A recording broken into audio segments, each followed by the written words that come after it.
5 seconds. Ladies and gentlemen, it is indeed an honor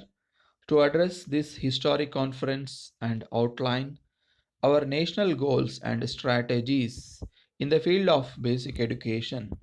Thanks to the broad vision of our great leaders like Mahatma Gandhi, education was identified as one of the very important sectors through which political, economic, and social progress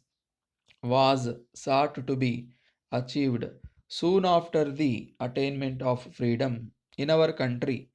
even though the father of the nation was very busy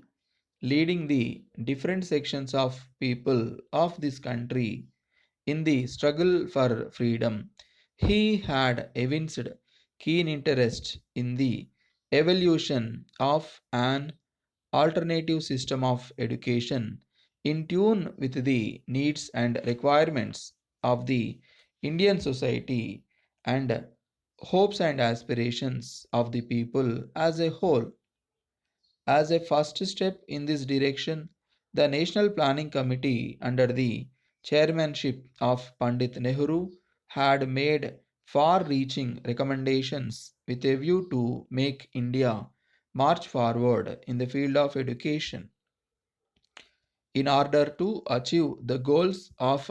bringing down the illiteracy rate and spread of primary education in all parts of the country within the shortest possible time. The farmers of the Indian Constitution took care to provide for free and compulsory education for all children up to the age of 14 years.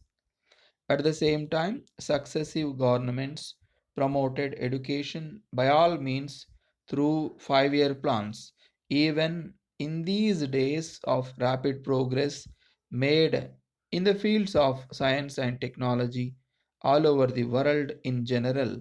and all around the country in particular, there is no reason why people in different parts of the country, especially in rural areas, prefer to send their children to work rather than to school to get basic education. It is needless to say that the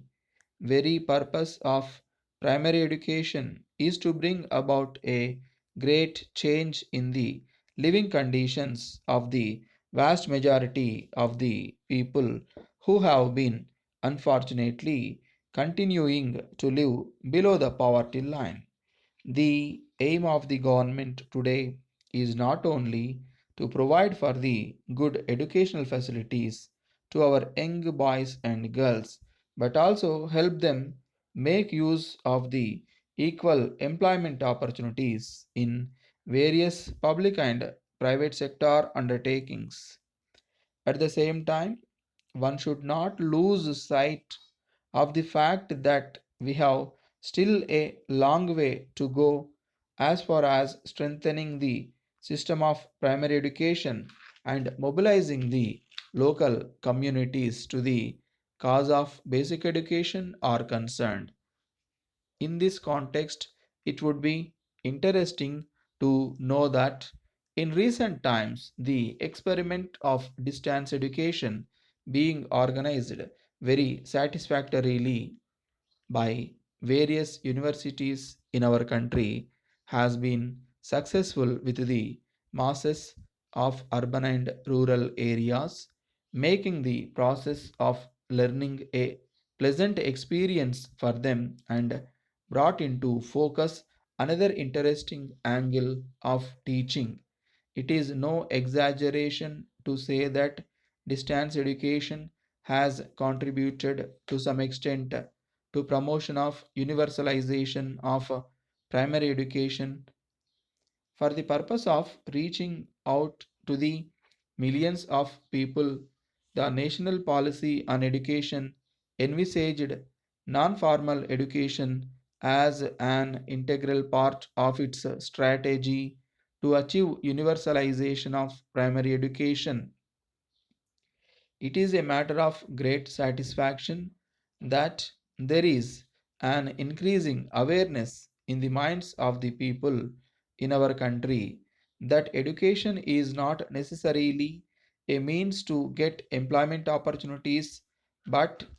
is an effective tool to bring about quality of life of every section of people in society. It is therefore necessary to give credit to primary education sector for all the positive changes that have taken place in the people in matters like health, nutrition, family welfare, child care, social and personal responsibilities, and above all, mental development. During the last few years, it has become necessary to increase allotment of funds in the budget for the primary education sector to make our dream of total literacy come true and face challenges at home and abroad. I would like to state that I have no hesitation in saying that the nation as a whole will come forward to take up the responsibility of providing resource support to achieve the national goal of basic education for all as contemplated in the National Policy on Education. Letter dated 29th November 1997 to the editor, The Hindu, Chennai. Sir, it is shocking to read the news item engineering student commits suicide due to ragging in today's newspaper, which should be condemned by one and all. It is a well known fact that the ragging menace, which was in practice once upon a time in medical and engineering colleges to remove the fear of new students in the new surroundings and help them establish friendly relations with their seniors, has assumed alarming dimensions in recent times, making some of the sensitive, bright, and intelligent juniors who could not bear suffering any longer end their lives in frustration. It is surprising that the senior students who were once subjected to ragging by their seniors continue to repeat the same mistake, knowing fully well the damage it causes to a new student. There is no doubt that the seniors derive sadistic pleasure by ragging the juniors.